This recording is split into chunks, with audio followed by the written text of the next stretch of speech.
சேதப்படுத்தாதபடிக்கு தம்முடைய தூதனை அனுப்பி. ஆமென். கரங்களை தட்டலாமா? ஹalleluya ஹalleluya. யாரை அனுப்புறாங்க சிஸ்டர்? யாரை அனுப்ப? அப்ப அதுக்காக சொல்றேன், உலக மைண்டா இருக்காதீங்க சிஸ்டர். உலகத்துல ஐயோ என்ன நடக்கும், இவங்க உதவி செய்யல, இவங்க எனக்கு இது பண்ணல அப்படின்னா உலக மாதிரி நீங்க சிந்திக்கிறது போல நீங்க சிந்திக்காதுங்க.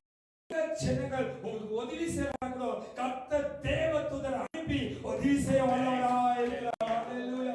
அந்த நிலைமையில தான் நம்ம சபை போய் கொண்டிருக்குது. அந்த நிலைமையில தான் நாங்க போய் கொண்டிருக்கிறோம். பிரச்சனை வருதுதா, போராட்டம் வருதுதா, அவமானங்கள் வருதுதா, கஷ்டங்கள் வருதுதா, அப்ப நாங்க எங்களுக்கு ஒண்ணு தெரியும், அப்ப வரும்போது எல்லா கதவும் மூடப்பட்டு கர்த்தரே எங்களுக்கு உதவி செய்ய வல்லவராய் இருக்கிறார். ஹalleluya.